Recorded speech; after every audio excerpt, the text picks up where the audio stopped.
Hi, I'm Ollie. I'm an Episcopalian. Hi, I am Qam Zafar. I am an Ahmadi Muslim residing in North Austin. Mm. What brought the two of you to the church lab?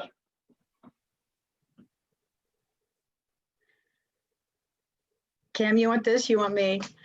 Go ahead. I'll tell you that I came to the church lab as an employee originally with Carrie, hired me to be her pastoral assistant 2.5 years ago. And at that time, I started also coming to dialogue, which is not exactly a part of my job. Initially, it was sort of a request. And now I come to dialogue and I would anyway, even if I didn't work for church lab.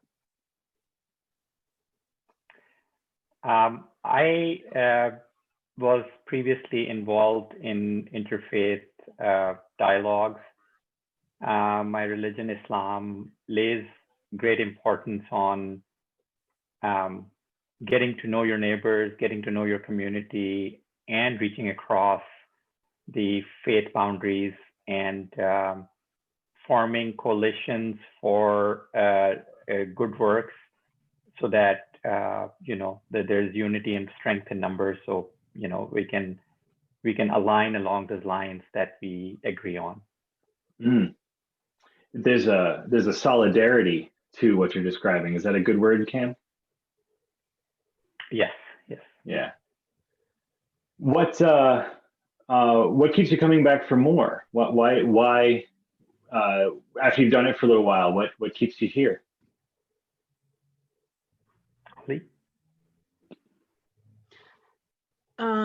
What keeps me coming back to dialogue is the fact that over time, I've developed genuine relationships with people that I wouldn't have ever thought I would have anything in common with. That, in other words, and in fact, some of the folks who come to Church Lab, I don't have that much in common with. I really don't. But what keeps me coming back is the fact that I care about them and they care about me, even though we don't have much in common with one another. That's really valuable to me, and it's been a really big lesson for me to learn. And I say this with very all sincerity that I keep coming back because I'm still learning, and I'm still. I think there's more growth to be had. There is, there have been wins along the way in terms of changes and approaches to communication. I would say at work, at home, with kids, with wife, with strangers. And I don't think I'm where I could say I'm a successful dialoguer, so I'm going to keep doing it. And definitely there are relationships, that are play here, that are at play here. Yeah, that level of relationship too, it seems, is built over time. So there's something about not just coming to a dialogue or not just being a part of two or three, but as we, since I'm also a part of the dialogues, as we come to more and more of them, those relationships get built over time. Does that seem right to both of you?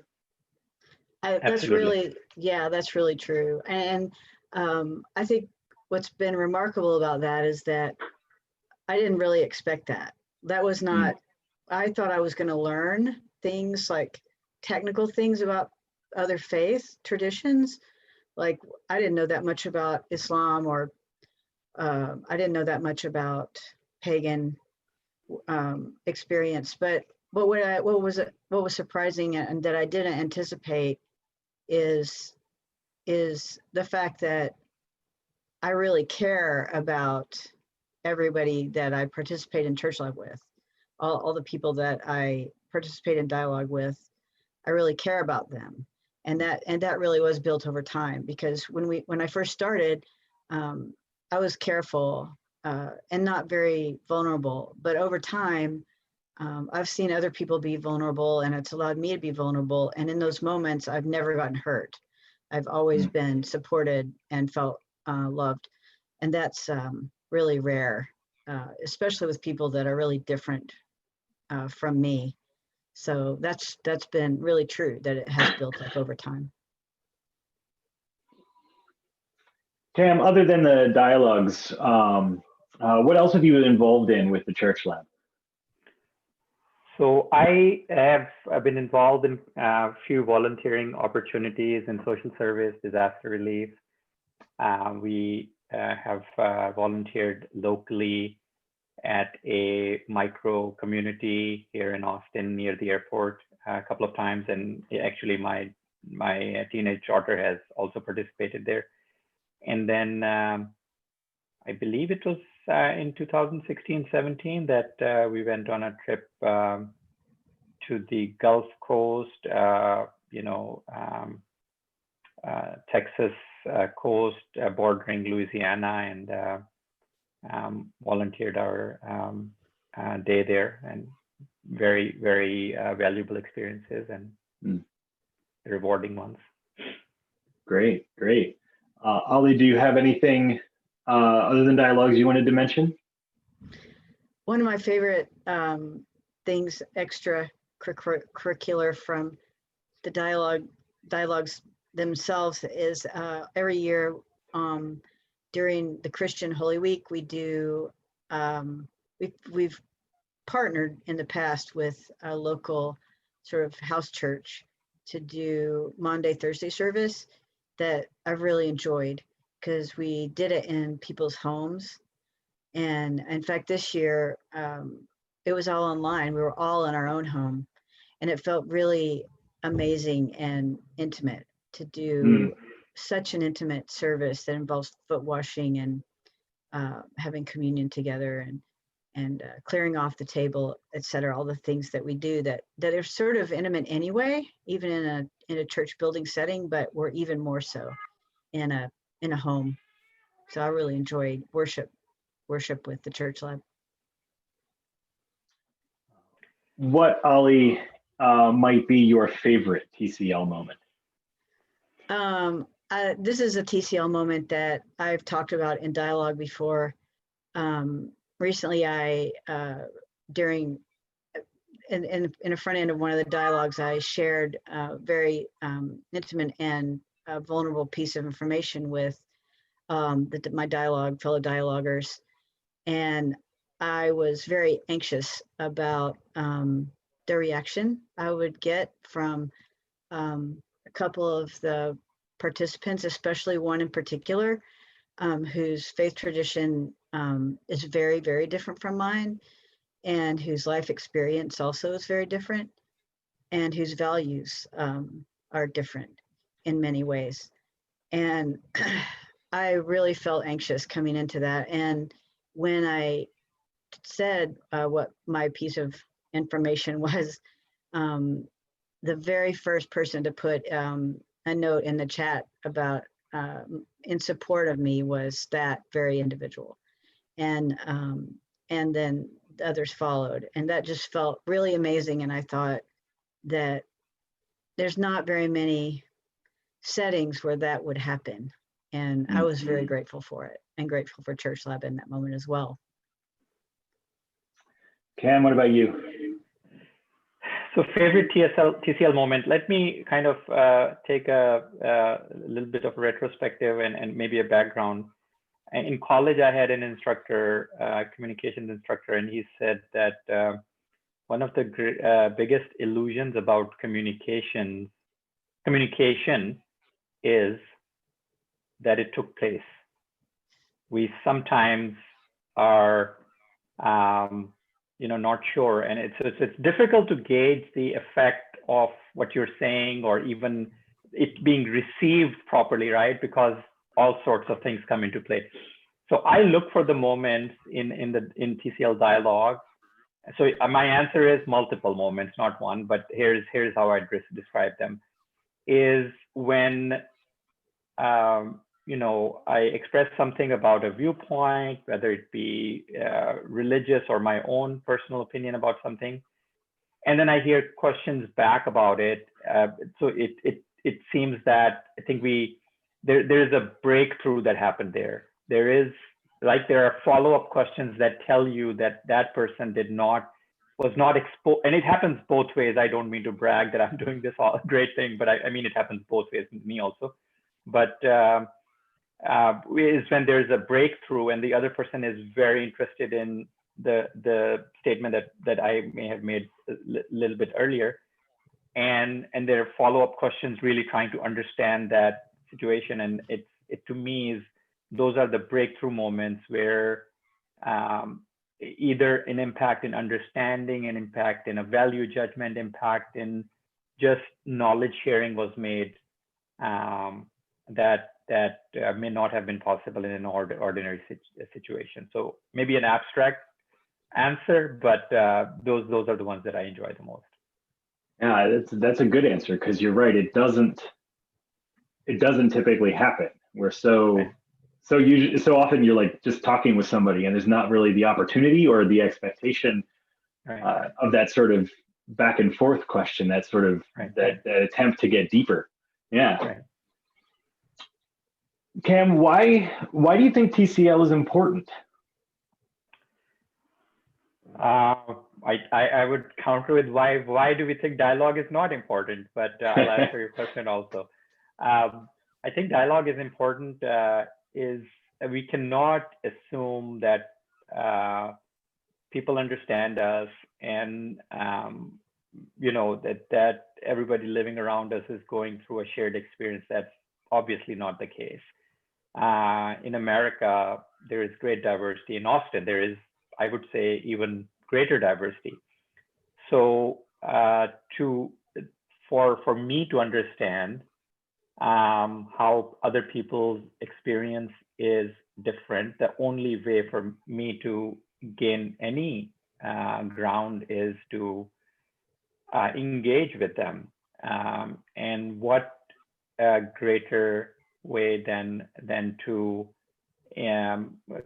talk in an organized setting where we have sort of these focused sessions, and we can discuss, and in the process of that we come across all sorts of things, viewpoints, politics, religion, right, social experiences, and so forth. So I think dialogue is a great way to explore our neighbors, our fellow human beings, whichever their origin may be. That's fantastic. Thank you. Ollie? My favorite ground rule is the no proselytizing ground rule, about how when we're in the room, what we're doing is we're trying to be clear that we are not trying to convince somebody to believe what we believe. And that extends beyond my own personal faith beliefs. I'm not trying to convince anyone in the room to believe anything I believe about anything. And so what I love is sort of to take off from what Qam just said, which is that what I really value and love is that, and I think is important about Church Lab, is that it gives us this opportunity to practice responding in wonder to what someone's saying, and curiosity, instead of just jumping right back in with a counter of our own opinion. And so there's not this back and forth thing that feels like arguing, but rather it's this openness that feels more like a real conversation. And it's true what Qam is saying about it has given us opportunity to get to know each other in a way, because I'm not trying to convince someone. They don't get on the defensive and have to defend their position, and I don't have to defend mine. I can be more honest because I know they're not going to come after me. And it's just like, it makes for a really safe place to do that, to have those conversations. I really do value that. That's great. Thank you so much. Our last question for the moment is, Ollie, why would you encourage other people to be involved with TCL? Well, for two reasons. One is that we don't have very many opportunities in this culture to really listen to one another, especially to listen to people who disagree with us.